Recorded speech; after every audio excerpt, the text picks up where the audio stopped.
These were the qualities cinema audiences saw in Sir John Mills and made him one of our most successful and durable actors. Over a 70-year career, he starred in more than 100 movies. He was honoured for his services to the film industry with a knighthood and a CBE, won an Oscar, and helped his daughters, Hayley and Juliet, become successful actors themselves. Performing was something Johnny always wanted to do, as he explains here in an interview at the National Film Theatre in 1973. If we can start more or less at the beginning with your career, because I know your father was a mathematics teacher. How did you, in fact, first make up your mind that you had to be an actor, that this was the only life? Well, I never wanted to be anything else, and it's rather strange because my sister Annette was a marvellous character. This is a lovely Muffin the Mule lady, yes, that's right, and she was yes. a fabulous dancer before that, and brought the Charleston and the Black Bottom over to England from New York, and she was a super character. She's dead, unfortunately. And I always thought she was the greatest, and I suppose looking at her from afar, I thought that's marvellous, that life. But I never remember wanting to do anything else but act, which is rather strange because my father was a schoolmaster and a terrible ham. I mean, he read the lessons in the church on Sunday, and it was really Irving, you know, it was a terrific performance. And the only other link I had with the theatre, my mother, for some time, we were always very hard up, was manager of the Haymarket Theatre in the box office. But that's it, and I can't trace anything back to my family at all. And I never remember ever wanting to do anything but act. I suppose the first important starring part you had would have been Brown on Resolution, would it? Yes, it was. It was, and I went for an interview, and do stop me if I'm running on, will you? I went for an interview. It started your naval career, It started the naval career, and I went for an Yeah. interview with Walter Ford, who was directing it, and Tony Asquith was doing the second unit. And I turned up at the studio and had an interview with Walter Ford, and he looked at me and said, "Yes, you're a very nice-looking young chap." He said, "But you don't look like a sailor." And that's the absolute truth. So I went to Monty Berman, who's a great friend of mine, and he was just starting his father's, you know, in his father's business, Berman's, the costumers. And I said to Monty, "I haven't got any money." He said, "Will you lend me a sailor suit?" And he said, "Certainly." So he fitted me out with a tiddly. I went back to the studio, saw Walter Ford, and I said, "It's me. You remember John Mills?" "Yes." He said, "Ah, yes," he said. "Yes," he said, "you do look a bit like a sailor." "That's right." He said, "Do a test." I did a test and got the part. For the next 10 or 15 years, anyway, you played a lot of service heroes or in-service films and that, either comedies or Yes. serious wartime films. And in fact, I think like several other actors at the time, Jack Hawkins, people like this, you tended to be typecast in that Yes. kind of role. How difficult was it to break away I think out very. of the mould, in fact? It was difficult. Yes. It was difficult to break away. Partly, I suppose, because these films were so popular in Britain at the time. Yes, and at that time they were needed, and they were you know, everybody wanted to see them. Yes. And I enjoyed making them very much because I'd been in the service and worked with the boys, and I liked to think that I was doing something to put them up on the screen more or less as they were. And but it was difficult. First time you played opposite your own family, this distracted you at all? Yes, it distracted me insane. I found that it was a devastating experience with Miss Hayley Mills, for instance, in Tiger Bay. She was persuaded, she wasn't persuaded to do the picture. She said finally she wanted to do it. And we started shooting on one morning, and Lee Thompson was directing the picture. And I don't know whether you saw the film, but there's one scene in it when she's sitting in a rocking chair and she's eating caramels. A very, very difficult thing to do. It would have phased a lot of very professional actors, all the business with the caramels and, you know, lines coming out and pauses and rocking and the whole bit. And we used to tell Hayley the scene, explain what was happening to her, and then let her go with it. Well, she started on this fantastic exhibition, and I dried up 3 times in the middle. I couldn't believe what was happening. And you could put the camera there, and she was never fazed by it. It was just extraordinary. It was like a natural thing happening. And Lee, and he wouldn't mind me telling this story, had been on the wagon for about 2 years because he loved the grape very dearly, like I do. And at about 12:30 that morning, he suddenly said, "Break, cut, lunch, everybody go to lunch." And I knew we didn't break till 1, and I said, something wrong, Lee? And he said, no. He said, just break, that's all. Just tear it up, break. He said, Haley, go and have a lunch with the Guardian. He said, and Johnny, come to the Bull at Beaconsfield with me.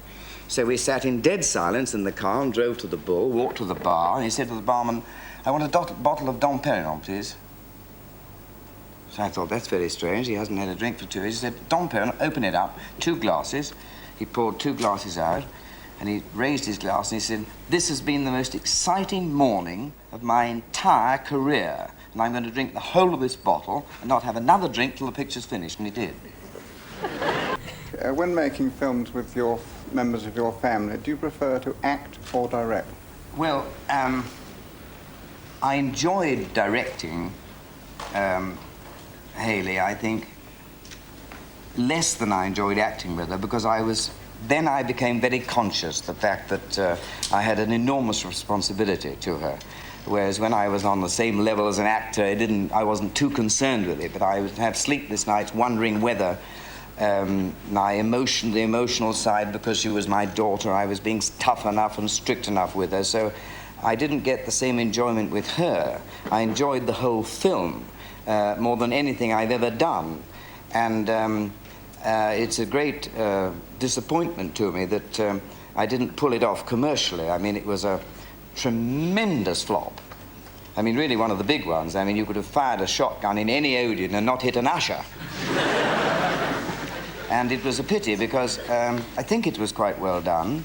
It was quite well written by Mary Haley Bell. It was an advanced case of nepotism, I may say, because Haley was in it and I direct. But I think this business is largely to do with timing.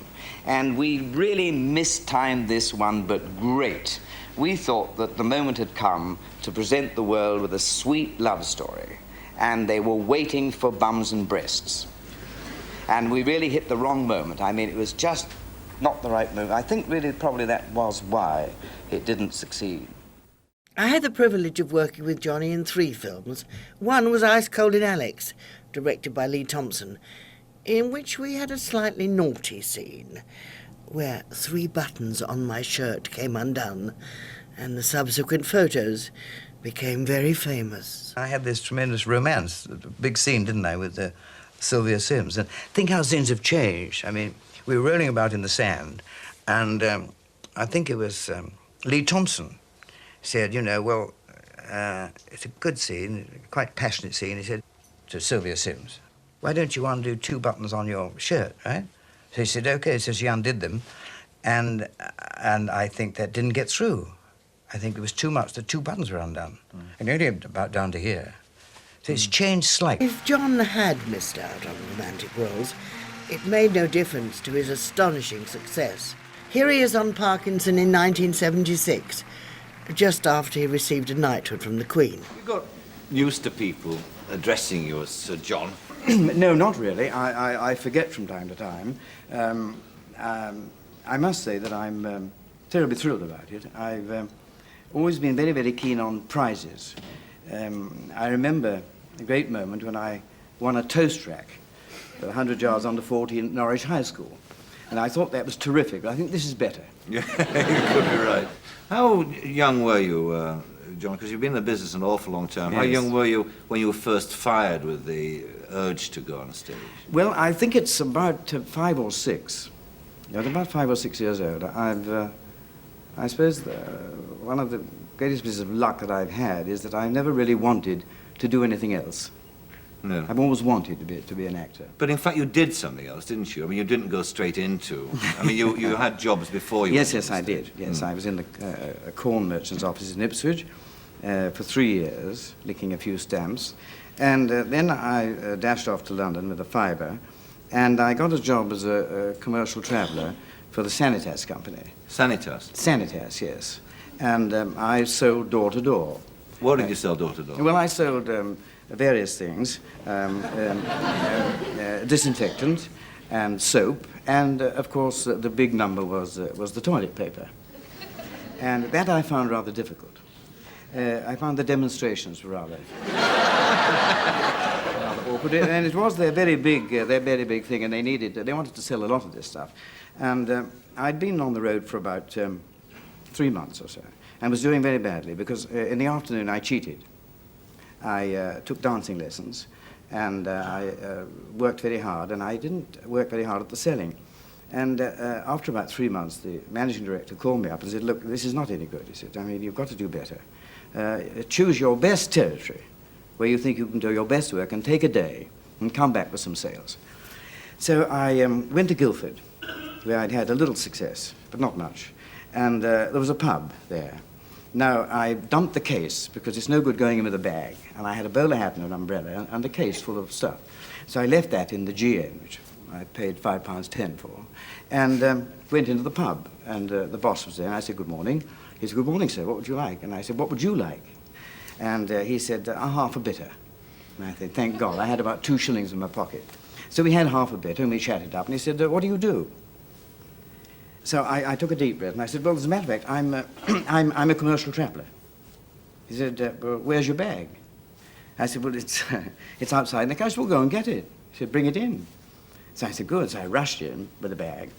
And he said, well, what is it? And I told him.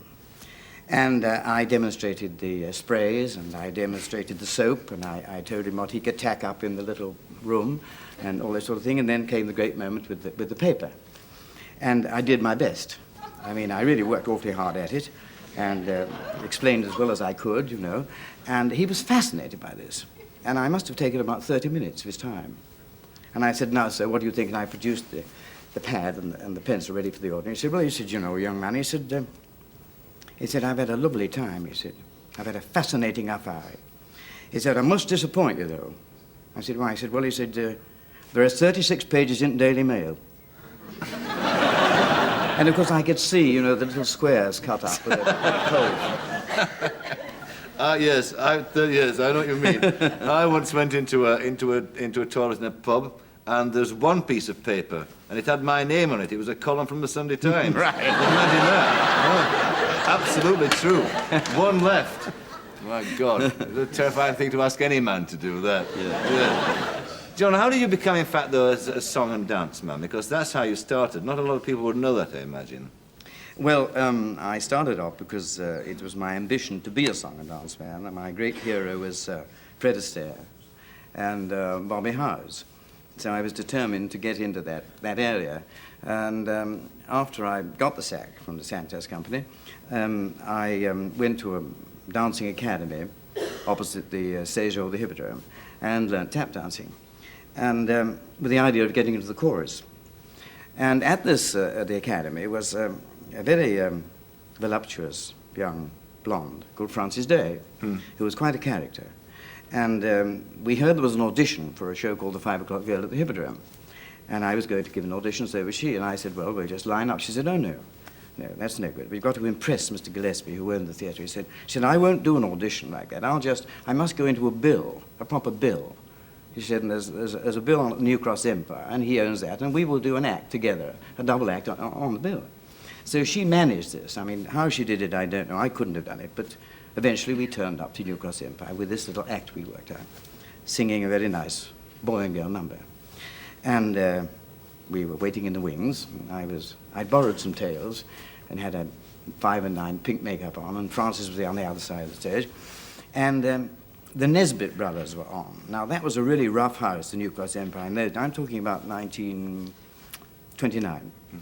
And the Nesbitt brothers were doing an act with the ukuleles. And suddenly all hell broke loose, and they got the most terrific raspberry. I mean, really loud bird was going on, and the audience went up in flames. And as Max passed me, waiting in the wings, he said, they want blood tonight. Now, that was a start. Now, Frances had an idea that her bulldog should come on and sit at our feet while we were singing this number. And I was rather anti that, because though I was very new at it, I knew that animals were dangerous. So she persuaded me. So we started this number, and the audience was sort of stunned silence. We were not on the bill, we weren't put in the program, and we were there singing this extraordinary young duet together. And the bulldog padded on and sat at Frances's feet. Then a titter started. And the titter grew and grew and grew and grew. And I looked down in this enormous laugh, and the bulldog was piddling on the footlights. Well, to end that story up, I mean, Francis didn't get in, but I got a job in the chorus, and that's how it started. Really? What about the bulldog? Did that get a job? I don't know what happened there. Must have been a fairly rough, hard old life, that, I would imagine. Well, yes, it was. I loved every minute of it. We got £4 a week, and I paid 10% to my agent, 10% to the dancing academy to teach me to dance. I had £3.4 left, and I lived quite well in Lambeth at 7 and 6 a week, bed and breakfast. And I did toss up whether to go and see Spencer Tracy or eat, and Tracy won as a rule. But I managed. Yes. Which, in fact, do you prefer doing? You're going back on stage now, but you've done an awful lot of work in movies. The majority of your career has been spent in movies. Do you prefer stage work or movie work? Well, you can't really compare the enjoyment. The theatre has a magic which the studios don't. I mean, I get an enormous thrill every time I walk through a stage door, but I don't get a kick walking through stage 5 at Pinewood. Yeah. You know, it's a different sort of thing altogether. Yes. I think that this marvellous character, Sir Ralph Richardson, who tears up the M1 on a motorbike, you know, with a helmet, he was asked that question, you know, which do you prefer and how do you explain it? And he said, well, I can't do it because all the young actors do it so well, but this is what he said to me. He said, well, when I'm at the studios and they say you're finished, I dash to my dressing room, I'm taking my jacket off, it's on the way, I tear my tie off, I'm undoing my trousers, I kick my shoes off. He said, I'm on my motorbike in about 42 seconds flat. He said, but when the curtain comes down at the Haymarket or somewhere, I leave the stage, I wander to my dressing room, I put my dressing gown on, I have a drink with some friends, I think, well, shall I take my makeup off? And I do that. Then we have another chat, and then I light my pipe, and then I walk down to the stage, and there's a pilot light, and everybody's gone, and I look round the theatre and think that's rather nice, and then I wander out through the stage door. It takes me about an hour, and I think that's the difference. Yes. And I think that really says it. I think it is the magic of the theatre. Yes. Despite that love of theatre, the movie acting never stopped, not even on his 70th birthday. Well, most septuagenarians would spend their 70th birthday quietly at home. But for Sir John Mills, it was a normal working day. Here shooting a scene at Cadogan Pier, Chelsea, with Timothy West for the film The 39 Steps by John Buchan. Mills plays a British agent desperate to alert the government to the dastardly plot he has uncovered. Timothy West is an unbelieving cabinet minister. Incivility does nothing to strengthen your hand, you know. So you're all prepared to ignore the obvious warnings? I'll do what I can for you. For my case? Well, don't be so touchy. I'm not in this for my pride. A break for lunch, and when the smoke cleared, I made contact with Sir John. Sir John, first of all, happy birthday. Thank you very much, Paul. 70. Yes, it's ridiculous. Well, you don't look it. Presumably you don't feel it. Well, I really don't. No, I really don't. It's a very nice hat, too. They trimmed it. Do they? I got no face, you see, and it was out to there, and they took an inch off, so it looks a bit better. Sir John, we looked you up. You've made something over 100 films. Well, I think it is, yes, Yeah. I think it is. Very difficult question. Any favourite film amongst those? Well, I'm thinking quickly, Ryan's Daughter, I think, was one, because I had no lines to learn. Well, that was extraordinary, because you got an Oscar, didn't you? Yes. Yes. And you played a deaf mute. Yes, yes. I mean, it's extraordinary after a long acting career where you're really pushing it out. It's ironical, really, isn't it? Yes. But it was great fun to do, and it was working with David Lean again, and I hadn't worked with David for about, well, many, many years, and I'd made 5 with him, I think, which was Serve and Hobson's Choice and Expectations and all those early ones. Yes. So it was nice to get back with David again. Any other? I mean, there's so many that come to mind, but Tunes of Glory is one that... Well, that was one that I did enjoy making, because Alec Guinness is a great chum, and it was one of those nice things that came off, and it worked, and we enjoyed doing it, and I'm glad you liked that one. Very much. You once advised against children ever going on the stage, although yours have done so. Would you still give that same advice today? Don't do it? Yes. Do you still hold to that view? Oh, yes, absolutely, yes. I mean, if anybody says, you know, shall I put my daughter on the stage, Mrs. Worthington, I say no, because it's the jungle, and I always advise people to keep them out. It's very overcrowded anyway, and It's a tricky profession to belong to, but it's absolutely marvellous, and I'm very glad that I belong to it. But I wouldn't advise anybody to get into it. But I told my children to stay up, but of course they joined the ranks. Yes. Took no notice of me at all. Well, what's the secret? Because unbelievably, your first appearance was in 1929. Yes. Yeah? And you've survived very, very successfully indeed. What's the secret? I mean, you choose very carefully what you do? Or? I think there's a great deal of luck in it, and one has one's ups and downs. But I do think there's a great deal of luck and a great deal of hard work. And there's a certain amount of choice. You do sometimes, if you're lucky, have a choice. And if you back the right horse, it's nice. Well, on your 70th birthday, in fact, I think you wanted a day off to celebrate, but it didn't work out that way. That's the film industry. Still I'm working, which is nice. Which is lovely. Will you go on and on working? I mean... Well, I mean, I have to if I want to live here. Yes. And I do want to live here, and I don't want to move out, and there's no way of stopping. Well, now, there have been various versions of the 39 Steps. Yes. Marvellous story. Yeah. Do I take it, Sir John, this is going to be the best version? Well, I do think that it's a wonderful script. I think that they've gone back to the book. And it is one of the best books of its type, I think, ever written. I remember vaguely the Bob Donat version, and he was a wonderful man. I knew him very well, made a picture with him. The second one I didn't see, but I thought this script, when I read it, was really perfect. Well, look, we've kept you standing in the cold. You've been in the cold all morning. You're going off to have a birthday lunchtime drink, are you? Well, I think they're open. Well, look, very happy birthday. Thank you very much. Thanks. 10 years later, and John had long achieved national treasure status, and the interest in his career and how it got started was still there. Here he is being interviewed by Richard Baker for the programme My Favourite Things. Well, then your way back into the profession again came through Noel Coward, didn't it? Yes. He wrote a marvellous part called Shorty Blake in a picture called In Which We Serve, which was David Lean's first job, co-directed it with Noel, and I think one of my favourite things is the Navy, and also a marvellous man called Lord Louis Mountbatten, who was one of the greats, as you know, and I was privileged to know him quite well. Started off with In Which We Serve, and then I made 3 or 4 more pictures with the Navy at that time, and he said to me one night at dinner, you know, Johnny, you were a brown job, weren't you? You were in the army. And I said, yes, I was. He said, well, I think really you should join the Navy. And I said, how do you mean, sir? He said, well, I think you should join the Kelly.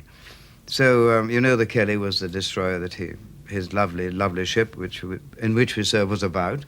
So he made me a member of the ship's company. He gave me the ship's tie, which I'm now wearing. I always wear it on these occasions.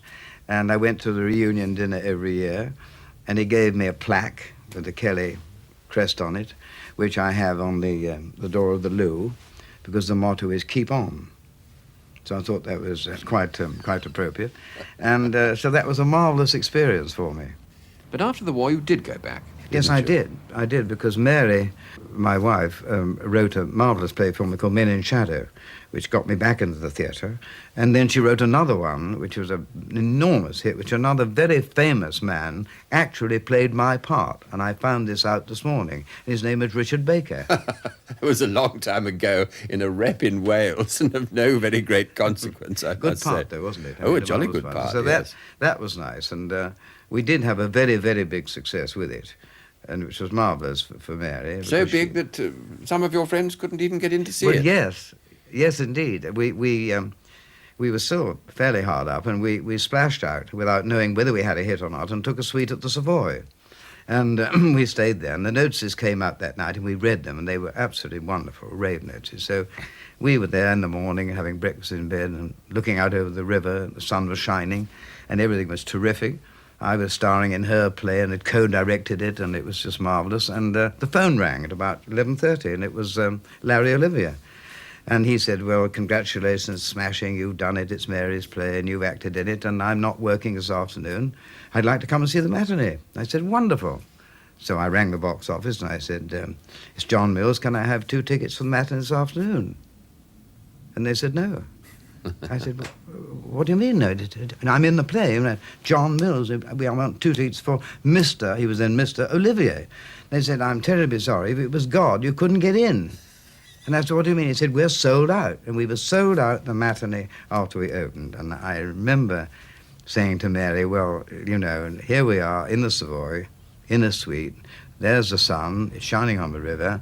You've written a play, I'm in it, and Mr. Olivier can't get in. What more could you want? I mean, that had to be one of my favorites. One particular time, I think very early days of shooting, they built a wonderful model of the Kelly, a section of it, a very, very large section, which would rock 50 degrees each way, had a very big rock on it.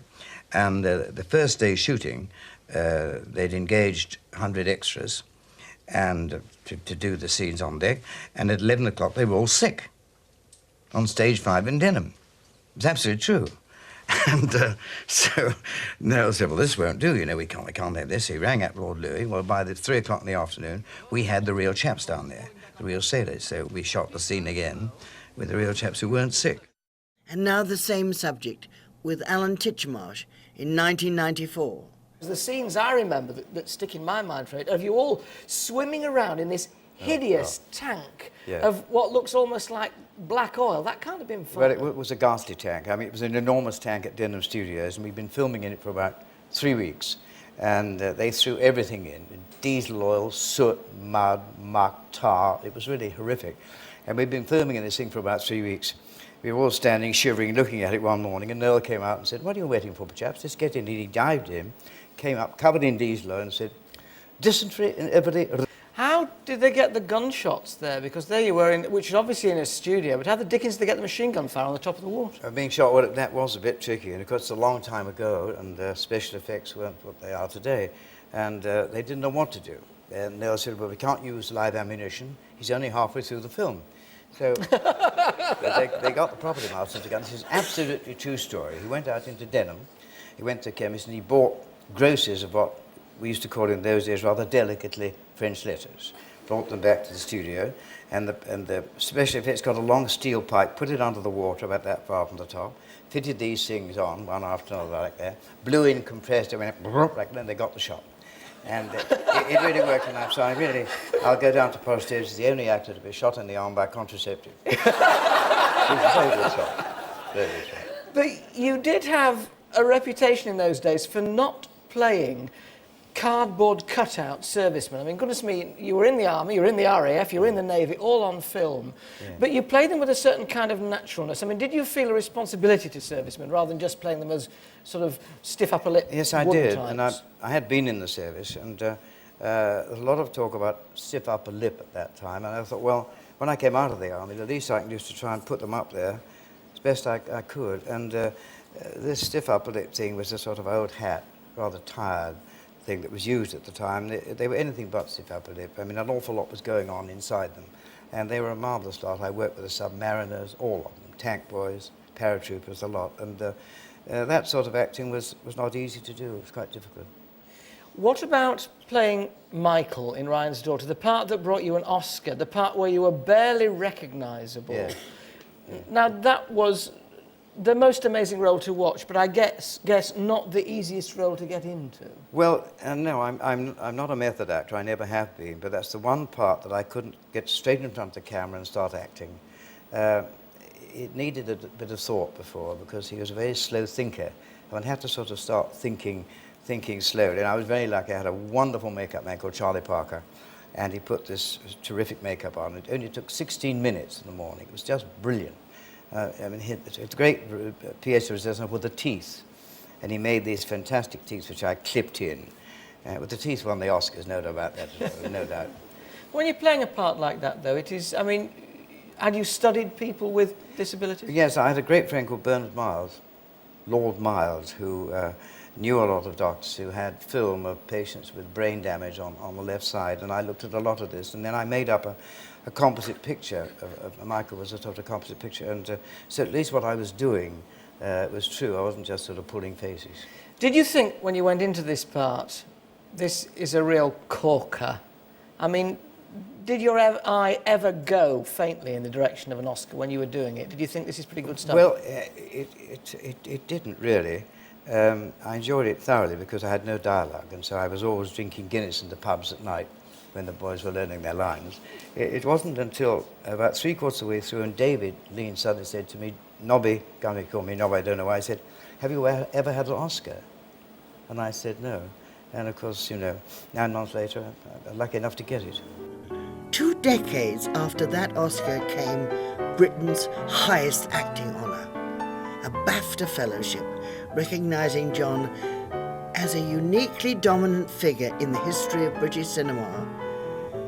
When he died 3 years later, aged 97, the tributes called him a great actor, a true gentleman, and someone who made us